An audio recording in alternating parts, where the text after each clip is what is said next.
مصطفیٰ کا ہم سفر، ہاتھ اٹھا کے بولے مصطفیٰ کا ہم سفر،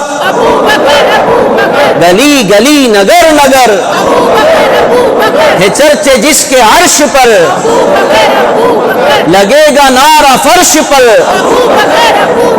ابو بکر ابو بکر، ہر صحابی نبی، ہر صحابی نبی، حضرت صدیق بھی اور عمر فاروق بھی، عثمان غنی، فاطمہ اور علی، ہے حسن حسین بھی، ہے حسن حسین بھی، امیر معاویہ اور ابو سفیان بھی، ہر زوجہ نبی، والدین نبی، ہر صحابی نبی، جنتی جنتی۔ سبحان اللہ، صلو علی الحبیب صلی اللہ تعالی۔ اللہ پاک اس محفل کو ہمارے لیے ذریعہ نجات بنائے، اور آج سیدنا صدیق اکبر رضی اللہ تعالیٰ عنہ کی شب عرس ہے، کل آپ کا عرس مبارک ہے، تو کل جو ہے ہر ایک نے فاتحہ خوانی کا اہتمام کرنا ہے حسب استطاعت۔ اللہ پاک نے جو آپ کو دیا ہے اس کے مطابق اپنے گھروں میں فاتحہ خوانی کا اہتمام کریں، ان کے اصال ثواب کے لیے۔ اللہ نے چاہا تو انشاءاللہ اس کی برکتیں نصیب ہوں گی۔ تاجدار صداقت، امیر المومنین، امام المسلمین، خلیفہ بلا فصل، مسلمانوں کے پہلے خلیفہ سیدنا صدیق اکبر رضی اللہ تعالی عنہ کی شان بڑی بلند ہے۔ نبی پاک صلی اللہ علیہ وسلم نے آپ کو اپنا خلیفہ و جانشین مقرر فرمایا۔ مولا علی کرم اللہ تعالی وجہ الکریم فرماتے ہیں، رسول اللہ صلی اللہ علیہ وسلم نے جس کو ہمارے لیے نمازوں کا امام منتخب کیا تو ہم سمجھ گئے کہ جو ہماری نمازوں کا امام ہے وہ ہمارے ہر معاملے کا امام ہے۔ یہ مولا علی فرماتے ہیں کرم اللہ تعالی وجہ الکریم۔ حضور علیہ الصلوۃ والسلام نے جن کو مصلی عطا فرمایا، پوری امت جن کے حوالے کی، وہ سیدنا صدیق اکبر رضی اللہ تعالی عنہ ہیں۔ اہل سنت کا سلفاً خلفاً یہ عقیدہ ہے، یہ نظریہ ہے کہ افضل الخلق بعد الانبیاء، تمام انبیاء کے بعد تمام مخلوق میں افضل سیدنا صدیق اکبر رضی اللہ تعالی عنہ ہیں۔ اور یہ بات عقیدے سے تعلق رکھتی ہے، اس بات پر عقیدہ رکھنا ضروری ہے کہ تمام صحابہ میں، تمام امت میں، نبیوں کے بعد سب سے افضل ہستی وہ سیدنا صدیق اکبر رضی اللہ تعالیٰ عنہ کی ہے۔ ہمارے جمعے کا جو خطبہ ہوتا ہے اس میں بھی آتا ہے افضل البشری بعد الانبیاء بالتحقیق ابی بکر صدیق رضی اللہ تعالیٰ عنہ، کہ نبیوں کے بعد تمام بشر میں، تمام مخلوق میں افضل سیدنا صدیق اکبر رضی اللہ تعالیٰ عنہ ہیں۔ اور آپ کی افضلیت پر قرآن و حدیث کے دلائل ناطق ہیں، قرآن و حدیث میں آپ کو افضل قرار دیا گیا۔ اور پھر خود نبی پاک صلی اللہ علیہ وسلم نے ارشاد فرمایا، یہ سیدنا صدیق اکبر رضی اللہ تعالیٰ عنہ کی بہت بڑی فضیلت ہے۔ آپ نے فرمایا کہ ساری دنیا کا ایمان ایک طرف اور ابو بکر کا ایمان ایک طرف، کہ ابو بکر کا ایمان تمام دنیا کے لوگوں کے ایمان پر غالب ہے، تو جس کا ایمان پوری مخلوق سے زیادہ ہے تو وہی تو تمام مخلوق میں افضل ہوگا۔ تو نبیوں کے بعد، بلکہ علماء کرام فرماتے ہیں کہ ہمارے آقا و مولا سید الانبیاء صلی اللہ تعالیٰ علیہ وسلم تمام نبیوں کے سردار ہیں۔ بولیے تمام سید الانبیاء۔ حضور کی خود حدیث پاک ہے، حضور نے فرمایا انا سید ولد آدم، میں تمام اولاد آدم کا سردار ہوں۔ تو حضور علیہ الصلوۃ والسلام تمام نبیوں کے سردار ہیں، اور نبیوں کے بعد جو امت کے سردار ہیں وہ سیدنا صدیق اکبر رضی اللہ تعالیٰ۔ آپ امت کے سردار ہیں، نبی پاک صلی اللہ علیہ وسلم نے آپ کو امت عطا فرمائی، اور آپ نے امت کو بڑے بڑے فتنوں سے بچایا۔ آج انہی کا صدقہ ہے کہ ہم اسلام کا نام لے رہے ہیں، اسلام کی باتیں ہو رہی ہیں، گھر گھر میں اسلام ہے، یہ صدقہ ہے سیدنا صدیق اکبر رضی اللہ تعالیٰ عنہ کا۔ بولیے سبحان اللہ۔ بخاری شریف میں امام بخاری نے کتاب فضائل اصحاب النبی، یہ باب ہے، اس میں ایک بڑی پیاری حدیث پاک ذکر کی ہے جو کہ افضلیت سیدنا صدیق اکبر رضی اللہ تعالیٰ عنہ پر ہے، کہ تمام صحابہ میں افضل و اعلیٰ سیدنا صدیق اکبر رضی اللہ تعالیٰ عنہ۔ امام بخاری رحمۃ اللہ تعالیٰ علیہ محمد بن حنفیہ سے روایت کرتے ہیں، اور یہ محمد بن حنفیہ کون ہے؟ یہ مولا علی کرم اللہ تعالیٰ وجہ الکریم کے شہزادے ہیں، جو کہ آپ کی دوسری زوجہ حضرت خولہ بنت جعفر ان سے ہوئے۔ سیدہ خاتون جنت حضرت فاطمہ الزہرا رضی اللہ تعالیٰ عنہ جب تک حیات تھیں، آپ نے ان کی زندگی میں کوئی دوسرا نکاح نہیں فرمایا، بلکہ حضور علیہ الصلوۃ والسلام نے منع فرمایا تھا کہ فاطمہ کے ہوتے ہوئے تم دوسرا نکاح نہیں کر سکتے، حالانکہ مسلمان کو 4 نکاح کرنے کی اجازت ہے، لیکن میرے آقا کو اللہ نے کیسا مالی کے شریعت بنایا ہے، جس کے لیے چاہے نکاح کو بند فرما دیں، جس کے لیے چاہے نکاح کو جاری فرما دیں۔ مولا علی کرم اللہ تعالی وجہہ الکریم سید الاولیاء ہیں اور امت کے ایک فرد ہیں، تمام لوگوں کے لیے 4 شادیاں بیک وقت قرآن و حدیث کے مطابق جائز ہے، لیکن مولا علی کرم اللہ تعالی وجہہ الکریم کو سرکار نے منع فرمایا کہ فاطمہ کے ہوتے ہوئے تم دوسرا نکاح نہیں کر سکتے۔ مالک شریعت ہے نا آقا، جس کو چاہے سونے کے کنگن عطا فرمائیں، سونا مرد پر حرام ہے حالانکہ، لیکن جس کو چاہے سونے کے کنگن پہنائیں، جس کے لیے چاہے ریشم حلال فرمائیں، کہ آپ مالک شریعت ہیں، اللہ پاک نے آپ کو شارع بنایا ہے، شریعت کو جاری کرنے والا بنایا ہے۔ تو امام بخاری رحمۃ اللہ تعالی علیہ محمد ابن حنفیہ سے روایت کرتے ہیں، جو کہ حضرت علی کرم اللہ تعالی وجہہ الکریم کے شہزادے ہیں، دوسری زوجہ سے جب خاتون جنت کا وصال ہو گیا تو پھر آپ نے کئی شادیاں کی، ان میں حضرت خولہ بنت جعفر، ان سے محمد ابن حنفیہ پیدا ہوئے، اور یہ صحابی نہیں، یہ تابعی ہیں۔ نبی پاک صلی اللہ علیہ وسلم کے وصال کے بعد کئی عرصے بعد یہ پیدا ہوئے، تو انہوں نے صحابہ کرام کو دیکھا، مولا مشکل کشا نے ان کی پرورش فرمائی۔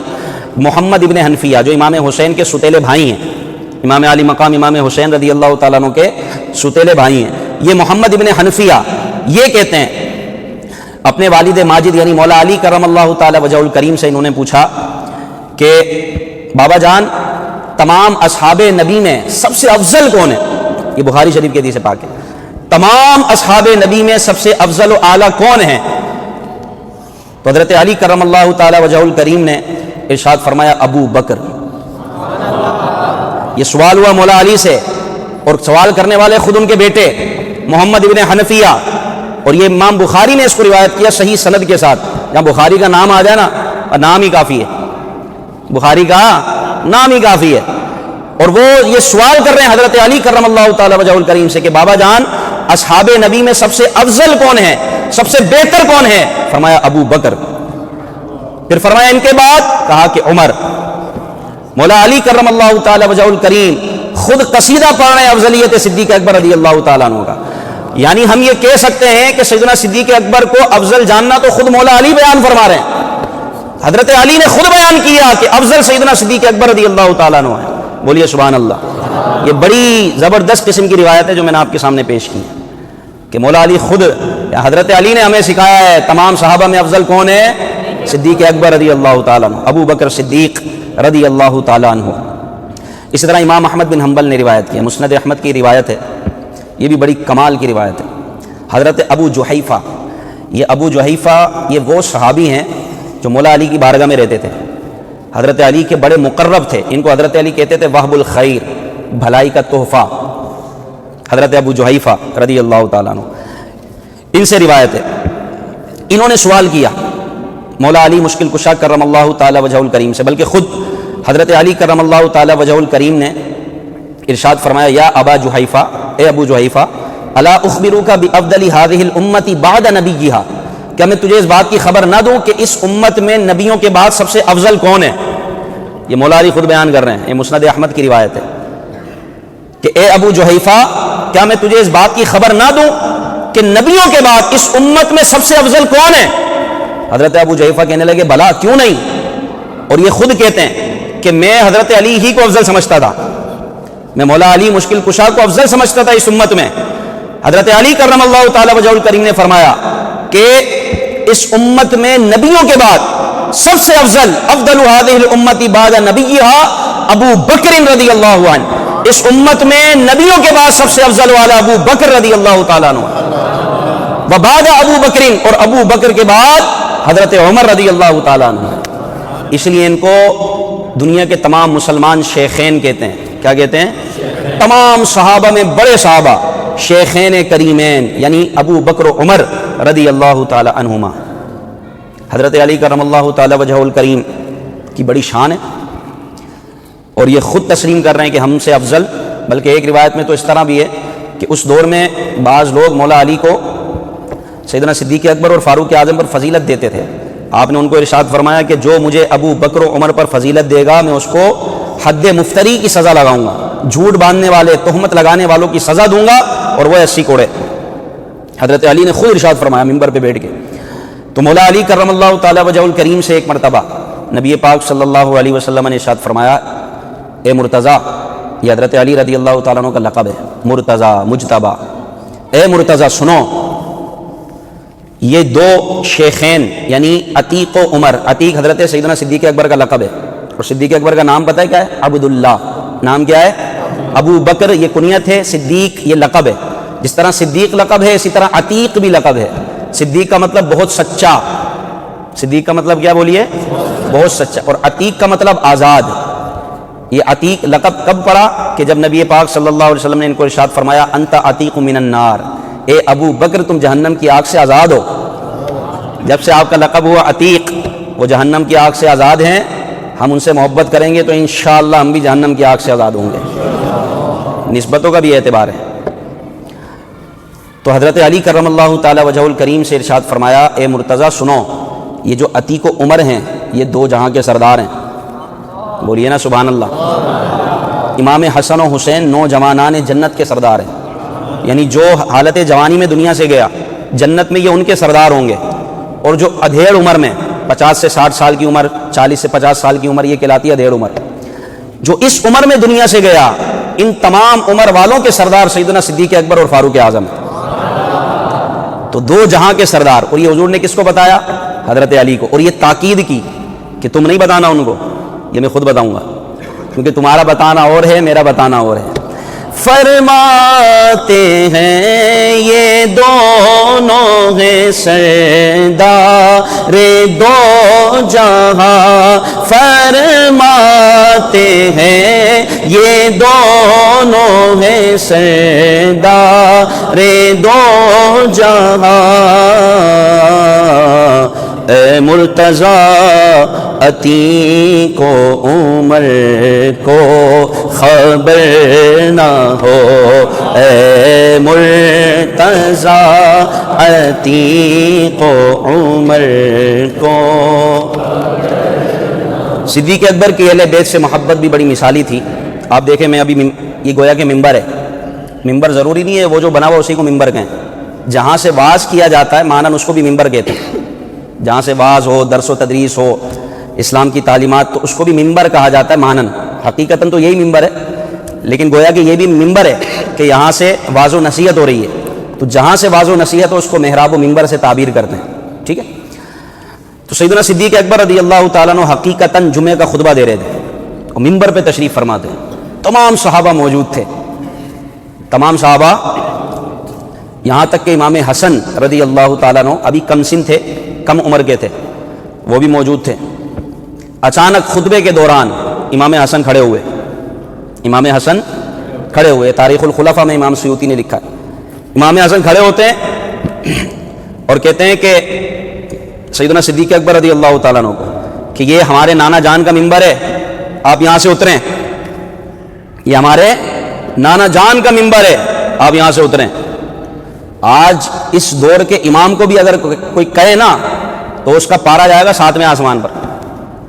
اگر کوئی کسی امام کو بھی کہے تو اس کا پارا کہاں جائے گا؟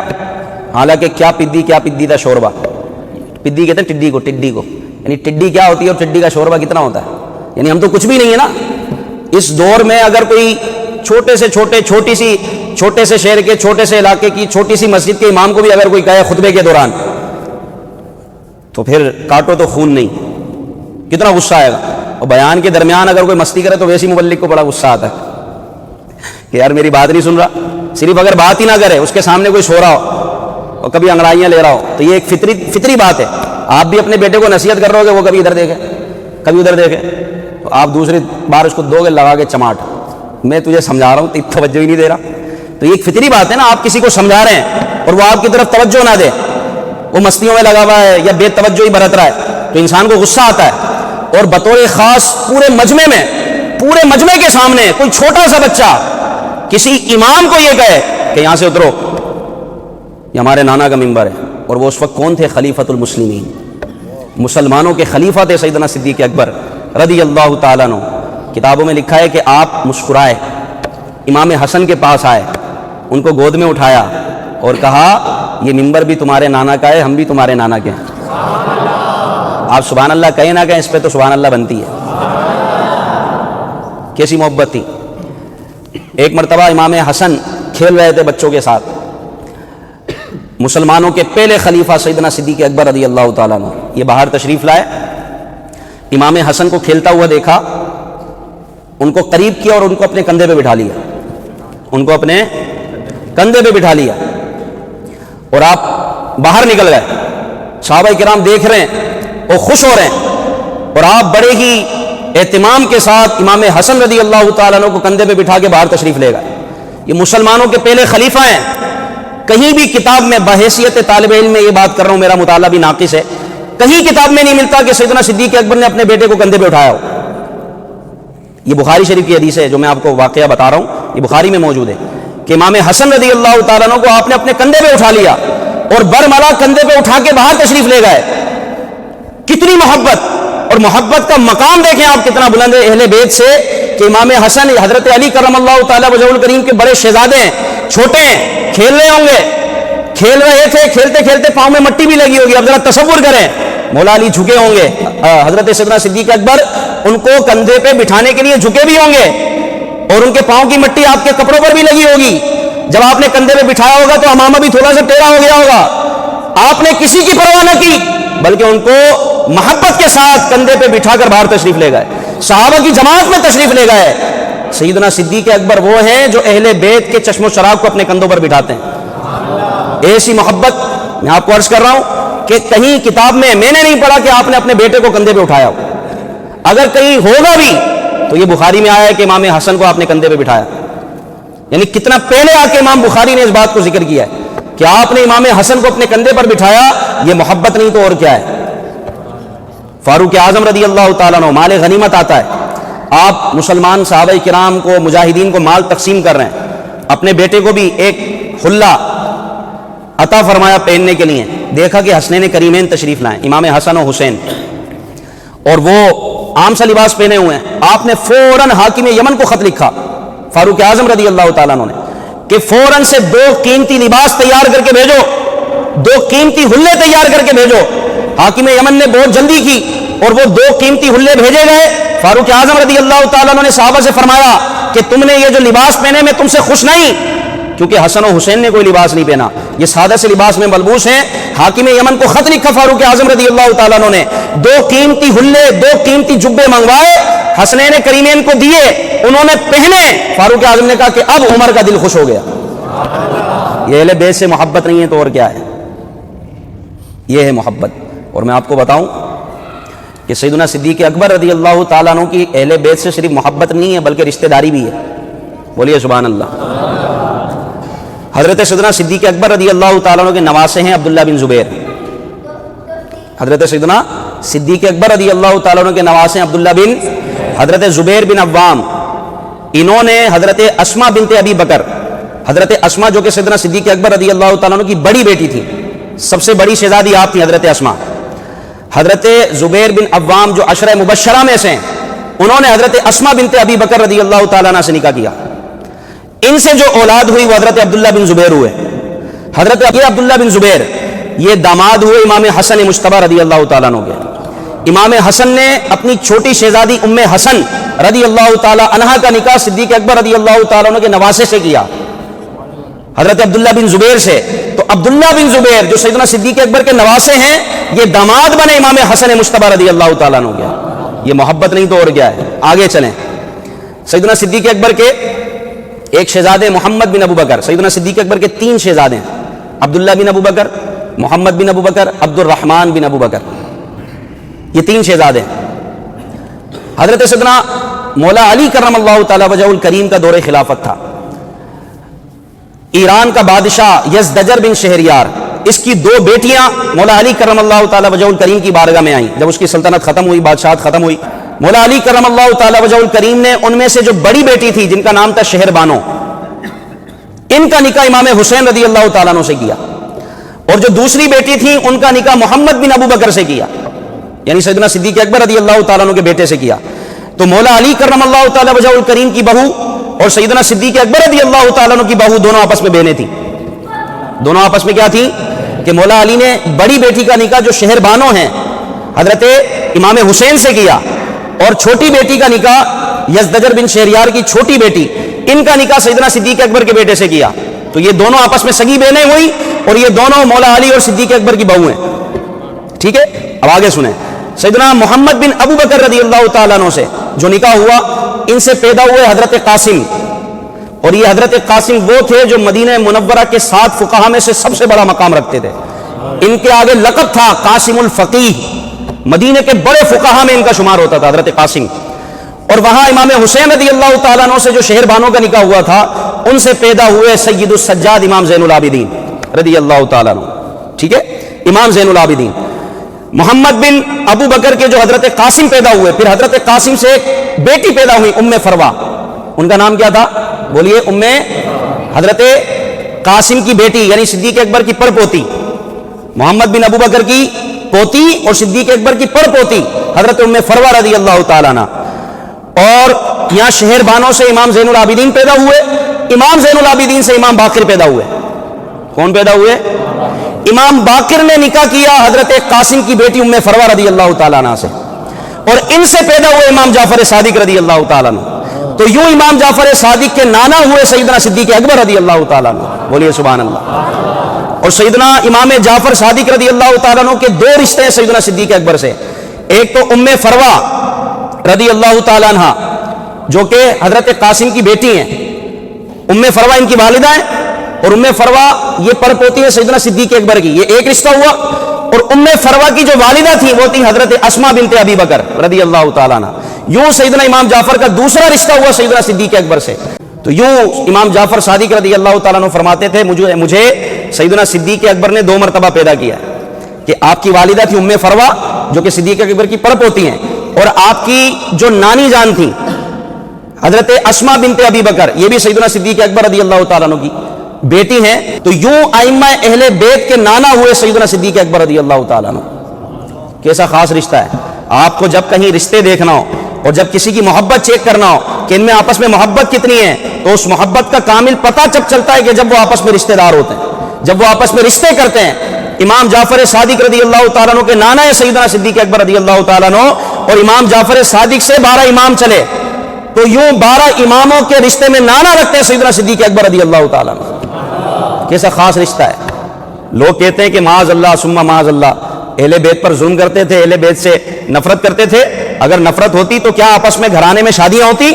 ارے وہ شادیاں کر رہے ہیں کیونکہ یہ نفرت ہے اور اس طرح کی باتیں کرنا تم لوگوں کا کام ہے. اگر حقیقت کی نگاہ سے دیکھیں تو صحابہ و اہل بیت میں محبت کے سوا اور کچھ نہیں تھا. یہ سیدنا صدیق اکبر اور تمام صحابہ ہی اہل بیت سے محبت کیا کرتے تھے. حضرت سیدہ شہر بانو حضرت علی کرم اللہ تعالی وجہ الکریم نے جب آپ کا نکاح حضرت امام حسین سے فرمایا تو آپ ان کے پاس آئے اور کہا کہ تمہارا نام کیا ہے؟ تو آپ نے فرمایا کیہان بانو. اس کا عربی میں بنتا ہے سیدۃ الدنیا والآخرہ, دنیا اور آخرت کی سردار. تو مولا علی کرم اللہ تعالی وجہ الکریم نے فرمایا کہ دنیا و آخرت کی سردار تو فاطمہ بنت رسول اللہ ہیں. دنیا و آخرت کی سردار کون ہے؟ تمام جنتی عورتوں کی سردار کون ہے؟ فاطمہ بنت محمد صلی اللہ تعالی علیہ وسلم, خاتون جنت. تو پھر آپ نے ان کا نام تبدیل کیا. آپ نے فرمایا کیہان بانو لا بل شہر بانو, اور شہر بانو کا مطلب بنتا ہے سید البلدہ, تمام شہروں کی سردار, تمام شہروں کی سردار. ان سے امام زین العابدین رضی اللہ تعالیٰ عنہ پیدا ہوئے, اور امام زین العابدین سے امام باقر پیدا ہوئے. امام باقر نے سیدنا صدیق اکبر کی پڑ پوتی سے نکاح فرمایا یعنی ام فروا رضی اللہ تعالیٰ عنہ سے نکاح کیا, اور ان سے جو پیدا ہوئے وہ تھے امام جعفر صادق رضی اللہ تعالیٰ عنہ, جن کے نام کا ہم ایصال ثواب کرتے ہیں, اور کنڈوں کی نیاز ان کے نام سے بڑی مشہور ہے. اللہ پاک ان کی برکت عطا فرمائے. امام جعفر صادق رضی اللہ تعالیٰ عنہ اپنے وقت کے بہت بڑے امام تھے, یہاں تک کہ ہم جن کی وجہ سے حنفی کہلاتے ہیں, ہم جن کے فالوور ہیں, امام اعظم ابو حنیفہ, نعمان بن ثابت, یہ امام اعظم فرماتے ہیں 2 سال میں ان کی خدمت میں رہا. امام جعفر صادق رضی اللہ تعالیٰ عنہ, اتنا بڑا مقام تھا آپ کا. 2 سال امام اعظم کے بارے میں لکھا ہے کہ دنیا والوں کی عقلیں ایک طرف, امام اعظم کی عقل ایک طرف. اتنے ذہین تھے امام اعظم, اور تمام ائمہ مجتہدین میں سب سے بڑا مرتبہ امام اعظم رضی اللہ تعالیٰ عنہ کا ہے. ائمہ 4 ہوئے بڑے مجتہد مطلق, ان میں امام اعظم ابو حنیفہ, امام شافعی, امام مالک, امام احمد بن حنبل.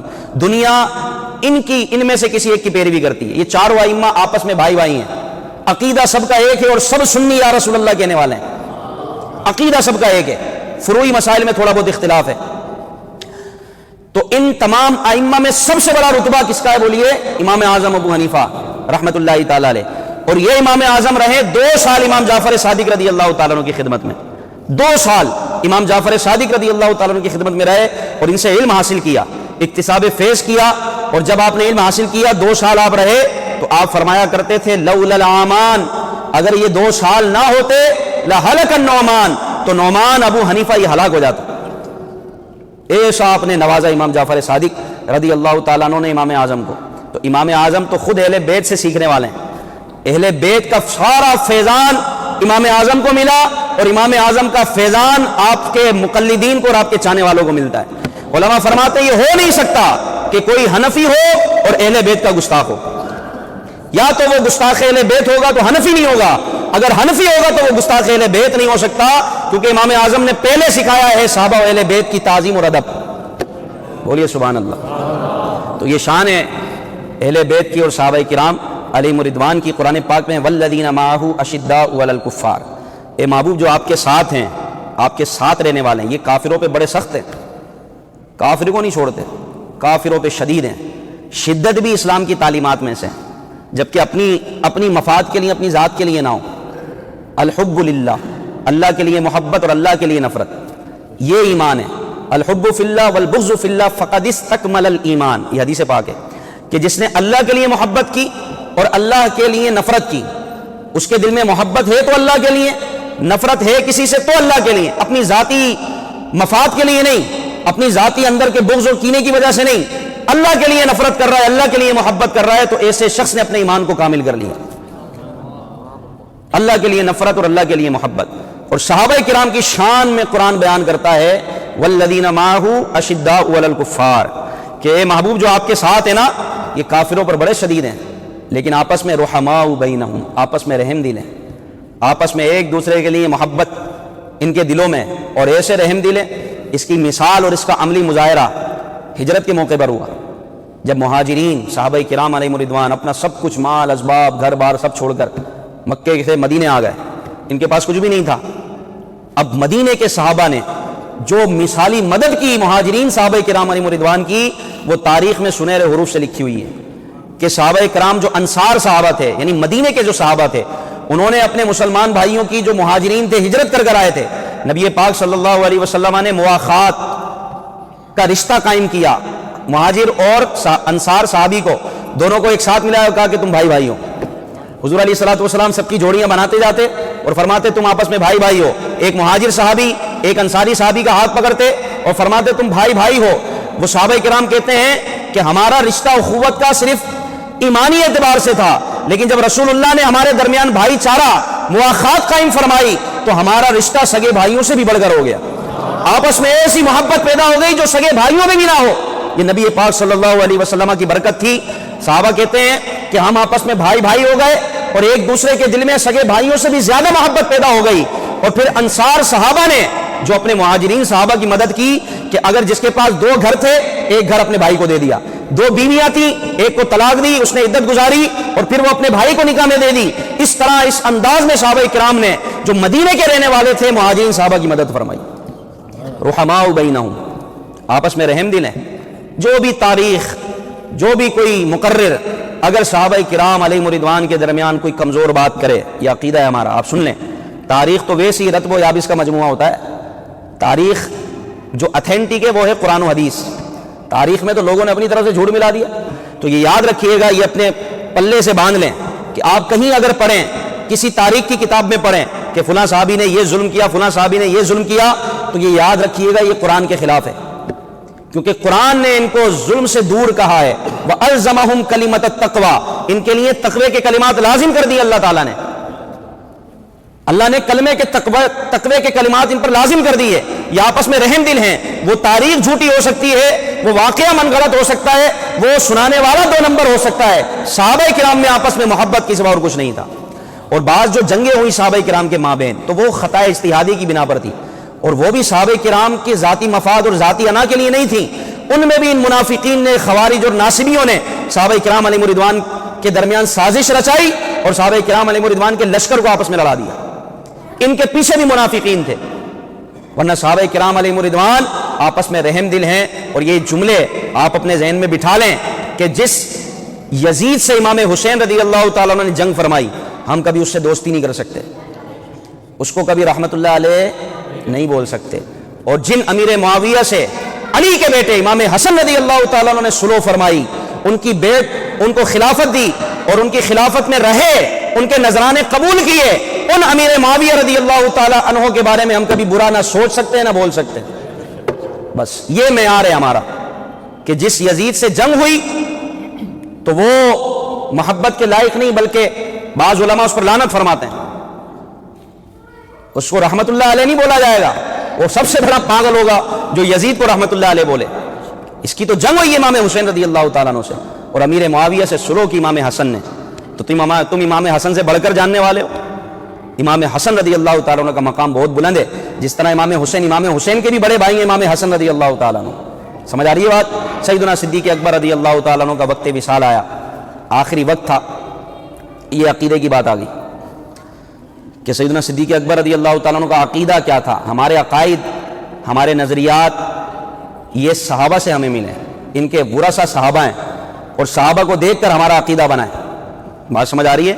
صحابہ کی سیرت، صحابہ کا مزاج اور قرآن و حدیث کی تشریحات کے ذریعے اہل سنت کا عقیدہ بنتا ہے. تو صحابہ کرام علیہم رضوان کے کیا عقائد و نظریات تھے؟ ایک عقیدہ جو سیدنا صدیق اکبر واضح کر گئے وہ یہ تھا کہ جب آپ کا آخری وقت آیا تو آپ نے اپنے بیٹے سے یہ وصیت کی کہ بیٹا، جب میری روح جسم سے نکل جائے، جب میرا وصال ہو جائے، جب میں دنیا سے چلا جاؤں تو میرا جنازہ تربت اطہر کے سامنے لے جانا، نبی پاک صلی اللہ علیہ وسلم کے روزے کے سامنے لے جانا اور وہاں جا کر اجازت طلب کرنا. اگر وہاں دفن کرنے کی اجازت ملتی ہے، اگر وہاں تدفین کی اجازت ملتی ہے تو پھر مجھے نبی پاک صلی اللہ علیہ وسلم کے پہلو میں دفن کر دینا، اور اگر اجازت نہ ملے تو پھر مجھے مسلمانوں کے قبرستان جنت البقیع میں دفن کرنا. یہ سیدنا صدیق اکبر کی وصیت ہر کتاب میں ملے گی آپ کو. وہ الگ بات ہے کہ جس نے بغیر گلاسز کے چشمے کا فریم لگایا ہوا ہے اس کو کہاں سے نظر آئے گی؟ جس نے آنکھیں بند کر لی ہیں. ہر کتاب میں آپ کو جو بھی سیرت کی بڑی کتاب اٹھائیں گے سیدنا صدیق اکبر رضی اللہ تعالیٰ عنہ کی، آپ کو یہ وصیت ملے گی. آپ نے وصیت کی اپنے بیٹے سے کہ میرا جنازہ لے جانا روزہ رسول کے سامنے، اور اگر روزہ رسول میں تدفین کی اجازت ملے تو مجھے وہاں دفن کرنا، ورنہ مسلمانوں کے قبرستان میں دفن کر دینا. صحابہ کا عقیدہ کیا ہے آپ سوچیں، اس سے ہمیں کیا عقیدہ ملتا ہے. آپ رضی اللہ تعالیٰ عنہ کا وصال ہو گیا، آپ کی روح قفس عنصر سے پرواز کر گئی، آپ کے جنازے کو روزہ رسول کے سامنے لے جایا گیا اور عرض کی ھذا ابو بکر یستأذن یا رسول اللہ صلی اللہ علیہ وسلم، یہ ابو بکر ہیں جو اجازت طلب کر رہے ہیں یہاں دفن ہونے کی. اللہ اکبر. تاریخ کے الفاظ ہیں جو کتابوں میں محفوظ ہیں. روزہ رسول سے آواز آئی، بولیے سبحان اللہ. بچے نے شعر پڑھا نا، تو زندہ ہے واللہ، تو زندہ ہے واللہ. یہ عقیدہ ہے اور یہ صحابہ کا عقیدہ ہے. روزہ رسول سے آواز آئی، ادخل الحبیب الی الحبیب فان الحبیب مشتاق. حبیب کو حبیب سے ملا دو، دوست کو دوست سے ملا دو، کیونکہ دوست اپنے دوست کا انتظار کر رہا ہے. تب جا کے سیدنا صدیق اکبر رضی اللہ تعالیٰ عنہ کی تدفین روزہ رسول میں ہوئی. پہلو مصطفیٰ میں آرام فرما رہے ہیں. سیدنا فاروق اعظم بھی وہی ہیں. سعدین کا کران ہے پہلو ماہ میں. سعدین دو ستاروں کو بولتے ہیں. سعدین کا کران ہے پہلو ماہ میں، جھرمٹ کیے ہیں تارے تجلی کمر کی ہے. محبوب رب عرش ہیں اس سبز قبہ میں، پہلو میں جلوہ گاہ عتیق و عمر کی ہے. آج دنیا میں جو بھی روزہ رسول پر جائے گا اس کو رسول اللہ صلی اللہ علیہ وسلم کی ذات پر صلاۃ و سلام بھیجنے کے بعد، حضور پر سلام کرنے کے بعد لا محالہ شیخین کو سلام کرنا پڑے گا، سیدنا صدیق اکبر کو سلام کرنا پڑے گا، کیونکہ سنہری جالیوں میں رسول اللہ کے پہلو میں صدیق اکبر ہیں اور صدیق اکبر کے پہلو میں حضرت عمر ہیں. حضور علیہ الصلوۃ والسلام نے قیامت تک کے لیے دشمنوں کا منہ بند کر دیا کہ آج روزہ رسول پر سنہری جالیوں پر حاضری اس وقت تک مکمل نہیں ہو سکتی جب تک کہ شیخین کریمین کو سلام نہ کیا جائے. رسول اللہ کی بارگاہ میں حاضر ہوگا تو لا محالہ شیخین کریمین کی بارگاہ میں بھی حاضر ہوگا. یہ وہی خطہ. علماء بڑی پیاری بات ارشاد فرماتے ہیں. علماء فرماتے ہیں کہ انسان کی تدفین وہی ہوتی ہے، اسی مٹی میں ہوتی ہے، اسی جگہ پر ہوتی ہے جہاں سے اس کا خمیر بنایا گیا تھا. جہاں جس مٹی سے اس کا خمیر بنایا گیا اس کے جسم میں وہ مٹی پیوست ہوئی، جس مٹی سے وہ بنا وہ خاک اسی طرف پلٹتی ہے، وہیں پہنچتی ہے. پہنچی وہیں پہ خاک جہاں کا خمیر تھا. یہ جملہ سنا نا آپ نے؟ اس کا مطلب یہ ہے کہ بندے کی تدفین وہی ہوتی ہے جہاں سے اس کی مٹی لی گئی تھی، اس کی پیدائش کی مٹی لی گئی تھی. تو پتا چلا کہ ان تینوں ہستیوں کا خمیر ایک ہی مٹی ہے، کہ رسول اللہ بھی وہی ہیں، صدیق اکبر بھی وہی ہیں، فاروق اعظم بھی وہی ہیں. اللہ اکبر، اللہ اکبر. اور جب میدان محشر قائم ہوگا، لوگ اپنی اپنی قبروں سے اٹھیں گے، تو منظر یہ ہوگا کہ سب سے پہلے نبی پاک صلی اللہ علیہ وسلم قبر مبارک سے باہر تشریف لائیں گے. داہنے ہاتھ میں، سیدھے ہاتھ میں سیدنا صدیق اکبر رضی اللہ تعالیٰ عنہ کا ہاتھ ہوگا، بائیں ہاتھ میں فاروق اعظم رضی اللہ تعالیٰ عنہ کا ہاتھ ہوگا. اور یہ میں خود نہیں کہہ رہا، بلکہ خود نبی پاک صلی اللہ علیہ وسلم نے صحابہ کی ایک جماعت میں، صحابہ کی ایک مجلس میں ارشاد فرمایا. ایک طرف سیدنا صدیق اکبر بیٹھے تھے، دوسری طرف فاروق اعظم بیٹھے تھے. آپ نے دونوں کے ہاتھ پکڑے اور صحابہ سے فرمایا، اے صحابہ دیکھ لو جس طرح ہم بیٹھے ہیں، یہ دیکھ لو جب لوگ اپنی اپنی قبروں سے میدان محشر کی طرف آئیں گے تو میں اسی طرح اٹھوں گا کہ میرے سیدھے ہاتھ میں ابو بکر کا ہاتھ ہوگا، دوسرے ہاتھ میں فاروق اعظم کا ہاتھ ہوگا. یہ محبت تھی حضور کی صحابہ سے، بطور خاص سیدنا صدیق اکبر سے، فاروق اعظم سے. تو بتائیے ان سے جو محبت نہ کرے وہ دنیا و آخرت میں برباد ہے کہ نہیں؟ جن سے حضور نے محبت فرمائی، جن کو حضور نے دفن کی اجازت دی، جن کو حضور نے اپنا مصلی عطا فرمایا، جن کو حضور نے اپنا جانشین بنایا اور پوری امت جن کے حوالے فرمائی، وہ سیدنا صدیق اکبر رضی اللہ تعالیٰ عنہ ہیں. صحابہ کرام کہتے تھے جب نبی پاک صلی اللہ علیہ وسلم کا وصال ہوا، صحابہ کرام کی کیفیت بدل گئی اور صحابہ کرام مدہوش ہو گئے. قیامت کا منظر تھا جب نبی پاک صلی اللہ علیہ وسلم دنیا سے تشریف لے گئے. کوئی صحابی مدینہ چھوڑ گئے، مدینے سے باہر چلے گئے، کوئی مدینے کے باہر کام کر رہے تھے. ان کو جب یہ پتا چلا کہ نبی پاک صلی اللہ علیہ وسلم دنیا سے تشریف لے گئے، انہوں نے اللہ کی بارگاہ میں ہاتھ اٹھائے، یا اللہ تو نے مجھے ان آنکھوں سے بڑا فائدہ دیا، اور ان آنکھوں سے تو نے جب تک چاہا، تیرے محبوب حیات تھے، تیرے محبوب ظاہری حیات تھے، میں نے ان آنکھوں سے تیرے محبوب کا جلوہ دیکھا، اب وہ ہم میں نہ رہے. مولا مجھے ان آنکھوں سے کوئی کام نہیں ہے، اب ان آنکھوں کو واپس لے لے کہ اب تیرے محبوب کا جلوہ نہ رہا. کتابوں میں لکھا ان کی دعا قبول ہوئی، وہ نابینا ہو گئے. فاروق اعظم رضی اللہ تعالیٰ عنہ جو امام العادلین ہیں، سید المتقین ہیں، عدل کا ایک نشان ہے اور عدل کی علامت ہے، یہ اپنے حواس کھو بیٹھے تھے اور انہوں نے تلوار سونت لی تھی اور یہ کہتے تھے مدینے میں جا جا کر لوگوں سے، اگر کسی نے کہا کہ نبی پاک صلی اللہ علیہ وسلم وصال فرما گئے تو عمر کی تلوار ہوگی اور اس کی گردن ہوگی، عمر کی تلوار ہوگی، اس کی گردن ہوگی. فاروق اعظم جیسے ہوش کھو بیٹھے تو بتائیے باقیوں کا کیا حال ہوگا. فاروق اعظم جیسے ہوش کھو بیٹھے اور سب مدہوش تھے اور سب کے دل پھٹے ہوئے تھے، سب کے دل بے قرار تھے کہ آج یہ کیا ہو گیا کہ جس نبی نے ہمیں ہدایت کا راستہ دکھایا، جس نبی نے ہمیں خدا کے قریب کیا، آج وہ دنیا سے چلے گئے، ہمیشہ کے لیے چلے گئے، ہم سے اپنا رخ چھپا لیا، اپنے چہرہ انور چھپا لیا. قیامت صغریٰ کا منظر تھا. آپ کتابوں میں پڑھیں اس کیفیت کو، اس منظر کو کہ کیا حال تھا صحابہ کرام کا. ایسے نازک موقع پر اگر امت کو سنبھالا تو سیدنا صدیق اکبر نے سنبھالا. آپ آئے اور آپ نے آیت پڑھی وما محمد الا رسول قد خلت من قبلہ الرسل افإن مات أو قتل انقلبتم، کہ سن لو کہ محمد اللہ کے رسول ہیں اور ان سے پہلے کئی رسول گزر چکے، تو اگر کیا وہ وصال کر جائیں گے تو تم کیا اپنے ایڑیوں کے بل پھر جاؤ گے؟ تو سنو، اگر تم میں سے جو محمد رسول اللہ کی عبادت کرتا ہے، اگر جو محمد رسول اللہ کی عبادت کرتا ہے تو سن لے محمد اللہ کے رسول ہیں اور وہ دنیا سے چلے گئے. پھر کسی کی ہمت نہیں ہوئی کہ کوئی سیدنا صدیق اکبر کے آگے آ کے بول سکے، بلکہ صحابہ کہتے ہیں ہمیں تو ایسا لگا کہ یہ قرآن کی آیت ابھی اتری ہے، ہم اس آیت کو ہی بھول چکے تھے وما محمد الا رسول قد خلت من قبلہ الرسل. یہ آیت یاد دلانے والی ہستی اور صحابہ کرام کو گویا کہ گرتی ہوئی امت کو سنبھالنے والی ہستی اگر کوئی تھے وہ سیدنا صدیق اکبر رضی اللہ تعالیٰ عنہ. آپ نے سنبھالا ہے صحابہ کرام کو، آپ نے امت کو سنبھالا. پھر جمع قرآنی کا پہلا صحرا سیدنا صدیق اکبر رضی اللہ تعالیٰ عنہ کے سر جاتا ہے. یہ جو قرآن پاک جمع کرنے کا آغاز ہوا، یہ آغاز سیدنا صدیق اکبر کے دور میں ہوا. عثمان غنی رضی اللہ تعالیٰ عنہ کے دور میں مصحف کی شکل یعنی نسخے کی شکل آئی، وگرنہ اس سے پہلے جمع قرآنی سیدنا صدیق اکبر کے دور میں ہوا ہے. سب سے پہلے جمع قرآنی کا تمغہ سیدنا صدیق اکبر رضی اللہ تعالیٰ عنہ کی، آپ نے قرآن پاک کو محفوظ کیا اور عثمان غنی نے اس کی تجدید کی ہے. عثمان غنی نے اس کو مصحف کی شکل دی. سیدنا صدیق اکبر کے دور میں قرآن کو ایک جگہ جمع کر لیا تھا، کاغذ کی مصحف کی شکل نہیں آئی تھی، باقاعدہ مصحف کی شکل کاغذ کے نسخے پر جو قرآن پاک لکھا گیا وہ سیدنا عثمان غنی کے دور میں لکھا گیا. تو جمع قرآنی کا پہلا سہرا سیدنا صدیق اکبر کے سر ہے. پھر فتنہ ارتداد کو ختم کرنے والے اور اس کا کلا کما کرنے والے سیدنا صدیق اکبر رضی اللہ تعالی، 9 قبیلے رسول اللہ کے بعد مرتد ہو گئے، 9 قبیلے اسلام سے پھر گئے۔ 9 قبیلوں کا پھر جانا یہ بہت بڑی بات تھی، 9 قبیلے اسلام سے پھر گئے، مرتد ہو گئے حضور کے وصال کے بعد۔ کسی نے زکوٰۃ کا انکار کر دیا، کسی نے کسی کا انکار کر دیا، یوں 9 قبیلے مرتد ہو گئے۔ ان کو دوبارہ اسلام میں لانے والے، ان سے جنگ کرنے والے، ان کے خلاف لشکر کشی کرنے والے، ان کے خلاف ایک لشکر تیار کرنے والے سیدنا صدیق اکبر تھے۔ فاروق اعظم آئے، کہا کہ علی جائے کیا کر رہے ہیں؟ وہ کلمہ پڑھتے ہیں، اگرچہ انہوں نے زکوٰۃ کا انکار کر دیا لیکن ہیں تو کلمہ پڑھنے والے۔ آپ فرماتے ہیں جو نماز اور زکوٰۃ میں فرق کرے گا اس کے لیے میری تلوار ہے۔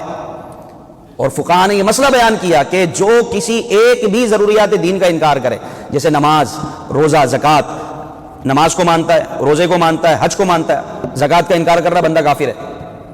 یہ فرض ہے، یہ اسلام کی بنیاد ہے ان پر۔ حج کو مانتا ہے، روزے کا انکار کر رہا ہے، روزے کی فرضیت کا انکار کرے گا کافر ہو جائے گا، دائرہ اسلام سے خارج ہے۔ اس دور میں فتنہ ارتداد نے سر اٹھایا اور زکوٰۃ کے منکر پیدا ہو گئے، اور انہوں نے اپنی طرف سے عقل کے گھوڑے چلائے۔ ہمارے ہاں بھی لبرل ایسی عقل کے گھوڑے چلاتے ہیں، قرآن کے آیت کو کہیں فٹ کر دیں گے، کہیں فٹ کر دیں گے، معاذ اللہ ثم معاذ اللہ، جو اس کا اصل منبع تھا اور جو قرآن کی اصل روح تھی اس کو ہی ختم کر دیتے ہیں۔ تو وہ لبرل لوگ جو آج ان کی نسل سے وہاں بھی موجود تھے، انہوں نے کیا کہا کہ زکوٰۃ تو حضور کے زمانے تک تھی، حضور زندہ تھے تو زکوٰۃ تھی، حضور دنیا سے تشریف لے گا تو اب زکوٰۃ کس بات کی، اب زکوٰۃ کس بات کی؟ انہوں نے اپنے عقل کے گھوڑے چلائے اور وہ یہ بھول گئے کہ دین اب قیامت تک کے لیے مکمل ہو گیا، اس میں کوئی رتی برابر بھی تبدیلی نہیں کر سکتا۔ جو تبدیلی کرے گا اس کا ہی کھانا خراب ہوگا، اس کا کھانا خراب ہوگا، وہ برباد ہوگا۔ دین اپنی اصل حالت پر باقی رہے گا، یہ دین کو کوئی مٹا نہیں سکتا، بلکہ جو دین کے مقابل آئے گا، دین کے اگینسٹ آئے گا، وہ برباد ہوگا۔ جو دین کی غلط تشریحات کرے گا، جو دین کے غلط معنی بیان کرے گا، تو بھائی نماز کا مطلب یہ ہے، تو ختم نبوت کا مطلب یہ ہے، ایک قادیانی پیدا ہوا نا، ختم نبوت کی غلط تشریح کی، جبکہ نبی پاک خود فرما گئے انا خاتم النبیین لا نبی بعدی، میں آخری نبی ہوں، اور آخری نبی وہ ہوتا ہے جس کے بعد کوئی نبی نہ ہو۔ آپ بتاؤ آپ کے دور میں قادیانی ہے کہ نہیں ہے؟ یہ وہ ہیں جو قرآن و حدیث کی غلط تشریح کر رہے ہیں، اور وہ یہ کہتے ہیں وہ حضور تو آخری نبی ہیں، وہ اپنے زمانے میں آخری نبی ہیں، لیکن وہ ختم نبوت کی برکت قیامت تک جاری ہیں، نبوت کی برکات قیامت تک جاری ہیں، ایک ذلی نبی ہے، ایک فلاں نبی ہے، تو یہ جو غلام احمد قادیانی ہے یہ نبی کی مہر سے نبی ہے، معاذ اللہ ثم معاذ اللہ۔ آخری نبی کا مطلب یہ ہوتا ہے کہ وہ آخری، الیوم اکملت لکم دینکم واتممت علیکم نعمتی وردیت لکم الاسلام دینا، آج کے دن ہم نے تمہارا دین مکمل کر دیا۔ یہ آیت حجۃ الوداع کے موقع پر نازل ہوئی، اور بعض علماء کے نزدیک یہ آخری آیت ہے قرآن کی۔ آج کے دن ہم نے تمہارا دین، آج ہم نے تمہارا دین مکمل کر دیا اور تم پر اپنی نعمتیں مکمل کر دی، اور ہم تمہارے لیے اسلام پر راضی ہو گئے، اب دین اسلام قیامت تک رہے گا۔ تو اس دور میں انہوں نے غلط تشریح کری اور زکوٰۃ کا انکار کر دیا۔ فاروق اعظم نے کہا حضور صرف زکوٰۃ کا ہی تو انکار کیا، کلمہ وہ پڑھ رہے ہیں، حج وہ کر رہے ہیں، روزہ وہ رکھ رہے ہیں، صرف زکوٰۃ کا ہی تو انکار کیا ہے، اللہ کو ایک مان رہے ہیں، نبی کو آخری نبی مان رہے ہیں، صرف زکوٰۃ ہی کا تو انکار کیا ہے۔ صدیق اکبر نے کہا جو ایک فرض کا بھی انکار کرے گا، دین کے ایک ستون کا بھی انکار کرے گا، گویا کہ اس نے پورے دین کا انکار کیا۔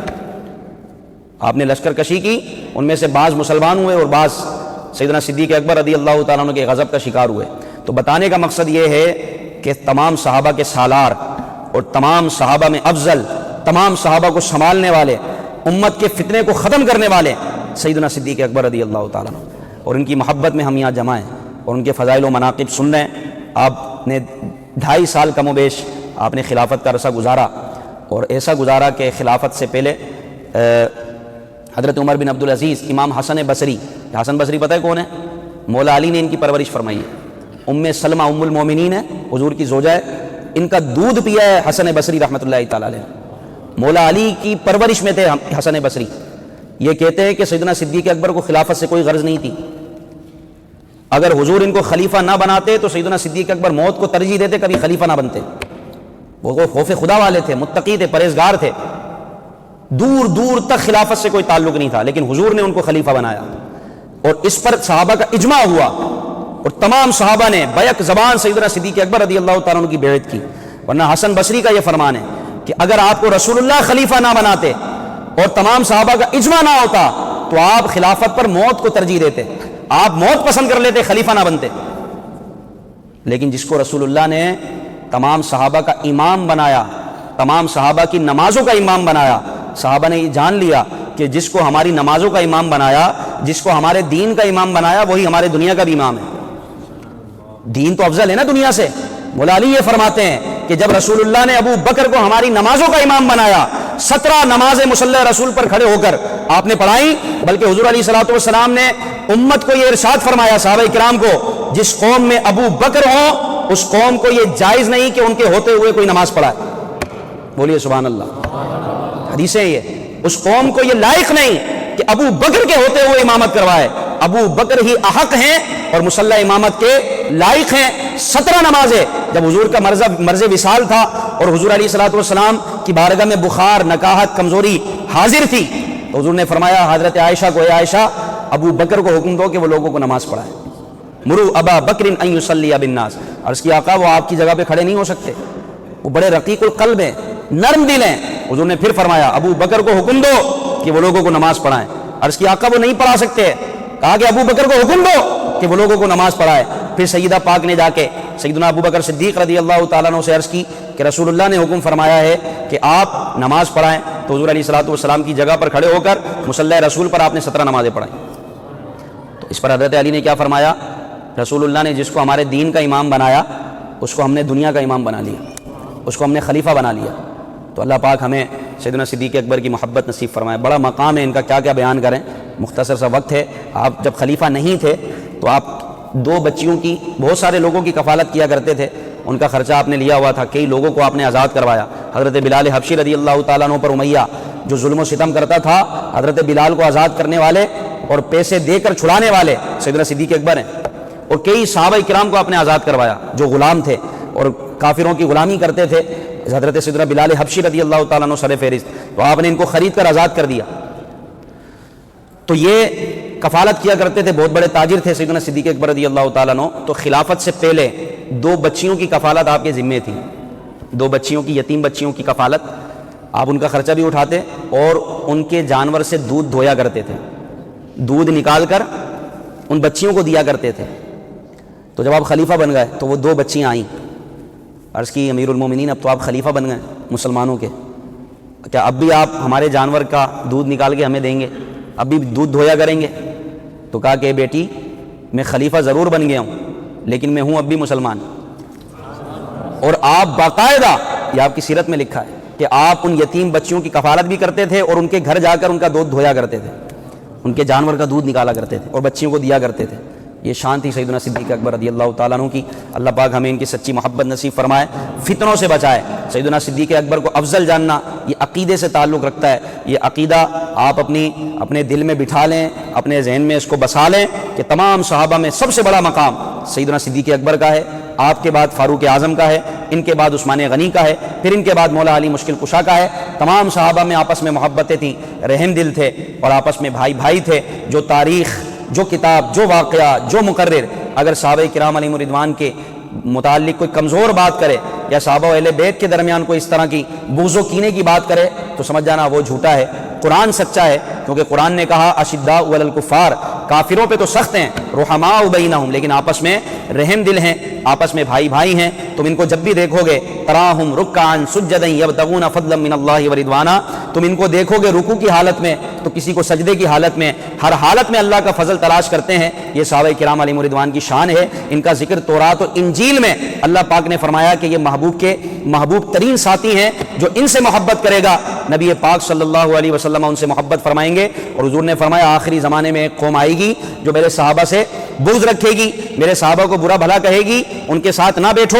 جب ایسی قوم کو پاؤ تو یہ کہنا کہ اللہ کی لعنت ہو ان کے شر پر، ان کے شر پر اللہ کی لعنت ہو، اور ان کے پاس نہ بیٹھنا۔ لہذا ہم اگر کسی سے دوستی کریں یا کسی سے محبت کریں یا کسی کے پاس بیٹھیں یا کسی کو دوست بنائیں تو پہلے دیکھے، چیک کرے کہ صدیق اکبر کی محبت اس کے دل میں کتنی ہے، فاروق اعظم کی محبت اس کے دل میں کتنی ہے، صحابہ و اہل بیت کی محبت اس کے دل میں کتنی ہے۔ ورنہ واللہ باللہ تاللہ للہ، علماء نے منع فرمایا ہے کہ جو صحابہ کا گستاخ ہو اس کے گھر میں اپنی بیٹیوں کا رشتہ بھی نہ کرو، نہ اس گھر سے رشتے لو۔ یہ تعصب نہیں ہے میرے بھائیو، یہ ایمان ہے۔ یہ کیا ہے بولیے؟ یہ ایمان ہے۔ آپ اس کو بھلے کچھ بھی لیں، یہ ایمان ہے، ایمان۔ آج ہم اپنے والدین کے بارے میں کمزور بات برداشت نہیں کرتے تو صحابہ تو ہمارے والدین کی عزت ہے، صحابہ کرام پر قربان، والدین کی عزت ہے قربان، جن کے صدقے ہمیں والدین ملے، والدین کا ادب جن کے ذریعے ہمیں ملا، تو ان کا جو ادب نہ کرے ان سے ہم دوستیوں کی پینگے کیسے بڑھائیں؟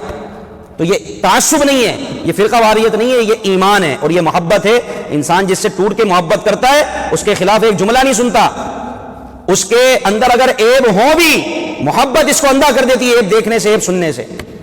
ہمیں صحابہ سے ایسی محبت ہونی چاہیے، صحابہ ہمارا ایمان کا مرکز ہیں، ہمارے ایمان کا سر چشمہ ہے، ہمارا ایمان وہاں سے آتا ہے، صحابہ سے آتا ہے، کیونکہ صحابہ کے ذریعے ہمیں حضور کی باتیں ملی، حضور علیہ الصلوۃ والسلام کی سنتیں ملی، حضور علیہ الصلوۃ والسلام کی محبت ملی، اور حضور علیہ السلام نے فرمایا کہ میری محبت کی وجہ سے صحابہ سے محبت کرو، جو ان سے محبت کرے گا وہ مجھ سے محبت کرے گا، اور جو ان سے بغض رکھے گا وہ مجھ سے بغض رکھے گا۔ تو ہم پر لازم ہے کہ ٹوٹ کر محبت کریں صحابہ کرام علیہم رضوان سے، اور جس کو اپنا دوست بنا رہے، امام غزالی فرماتے ہیں بندہ اپنے دوست کے دین پر ہوتا ہے۔ آج آپ جس کو چاہو دوست بنا لو، ارے کوئی مسئلہ نہیں ہے یار، بس ہم تو دوست ہیں آپس میں، ارے بھائی دوست اپنے دوست کے دین پر ہوتا ہے۔ آپ دیکھو کس کو، یہ حدیث ہے، امام غزالی فرماتے ہیں کہ المرء، کہ بندہ اپنے دوست کے دین پر ہوتا ہے، تو اسے چاہیے کہ وہ دیکھے کہ کس کو دوست بنا رہا ہے۔ آپ دوستیاں لگا رہے ہو، ارے دیکھو تو صحیح صحابہ اہل بیت کی محبت ہے کہ نہیں، کہیں تمہیں وہ گستاخ صحابہ نہ بنا لے۔ تو دوست، بندہ اپنے دوست کے دین پر ہوتا ہے۔ آپ دوست اس کو بنائیں جس کے پاس سے حق چاریار کا ذکر آتا ہو، جس کے پاس سے صحابہ کرام کی محبت ہو، جس کے پاس سے اہل بیت کی محبت آئے، صحابہ کرام علیہ رضوان کی محبت کی خوشبو ہے جس کے پاس سے آئے، اب اس کو دوست بنائیں، اپنے بچوں کو اس کے پاس بٹھائیں، اور اسی گھر میں رشتہ کریں اگر کرنا ہے تو، اور اس کو پوچھیں، ہم رشتے کے لیے جاتے ہیں تو بھائی نوکری بڑی پیاری ہے بھائی لڑکے کی، گھر بھی اچھا ہے، اپنا گھر بھی ہے، صحیح سیٹ اپ ہے، چلو بھائی ٹھیک ہے، آپ نے عقیدہ تو چیک ہی نہیں کیا اس کا، جبکہ کتابوں میں لکھا ہے بھائی عقیدہ، ہم مسلمان عقیدے کی وجہ سے تو ہیں، ورنہ غیر مسلم سے رشتہ کیوں نہیں کر لیتے؟ بھائی اسلام ہے نا، مسلمان ہے، ہمارے مسلمانوں کے عقائد و نظریات ہیں، ورنہ غیر مسلم سے آپ کیوں نہیں کر لیتے؟ ان کے پاس بھی مال ہے، ان کے پاس بھی جناب گاڑیاں ہیں، ایک سے ایک مال منال والا پڑا ہوا، کیوں نہیں کرتے؟ کہ وہ غیر مسلم ہے۔ مسلمان کا غیر مسلم سے نکاح ہو ہی نہیں سکتا جب تک کہ وہ مسلمان نہ ہو جائے۔ تو اسی طرح ہماری بھی کچھ حدود ہیں، کچھ باؤنڈری ہیں، ان کو ہم نے سمجھنا ہے۔ اللہ پاک ہمیں عمل خیر کی توفیق عطا فرمائے، آمین بجاہ النبی الامین صلی اللہ علیہ وسلم۔ اللہ پاک سے دعا